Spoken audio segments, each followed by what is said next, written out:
High everyone and welcome back to my daily blog. আমি আবার চলে আসলাম আজ আবার একটি নতুন ভিডিও নিয়ে।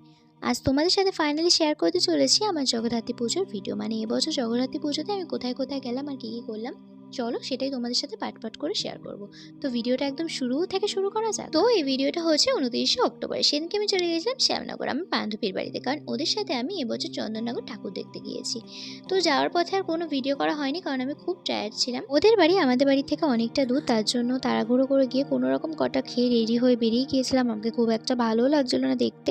যাই হোক, ওদের বাড়ি থেকে কিন্তু চন্দননগর গঙ্গার ঘাট হয়ে যাওয়াটা বেশি সুবিধা, তাই টোটো করে ওদের বাড়ি থেকে চলে গিয়েছিলাম গঙ্গার ঘাটে। তারপরে গঙ্গা পার হলেই চন্দননগর খুবই কাছে। আর কয়জন আমরা গিয়েছিলাম সেটা তোমরা ভিডিওতে দেখতেই পাচ্ছ। এই যে অলরেডি শুরুও করে দিয়েছি ঠাকুর দেখা। আর হ্যাঁ, এবছর কিন্তু চন্দননগর আমি ফার্স্ট টাইম গেলাম, আর আমি প্রচুর ঠাকুর দেখেছি, প্রচুর।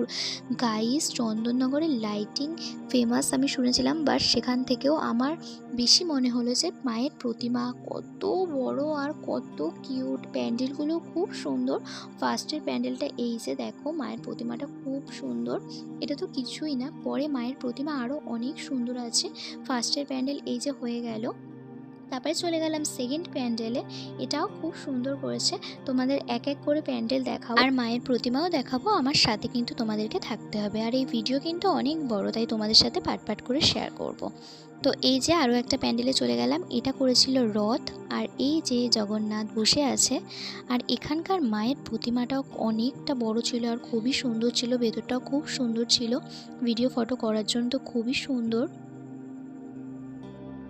তারপরে এই যে তৃতীয় প্যান্ডেলেও চলে গেলাম, এটার নাম হচ্ছে কি চার মন্দির। আর এই থিমটা করেছিল অনেক রকম কিছু দিয়ে, বাইরেটা দেখো টালি দিয়ে আছে। তারপরে আর একটা জিনিস তুলে ধরেছে, সেটা হচ্ছে কি সকালবেলা ওই খবরের কাগজ দিতে যাওয়া, তারপরে সকালে চা খেতে যে কাকুরা আড্ডা দেয় সেটা, তারপরে মাটির জিনিসপত্র তৈরি সমস্ত কিছু এখানটা তুলে ধরেছে। একটা গ্রামের দৃশ্য টাইপের তুলে ধরেছে।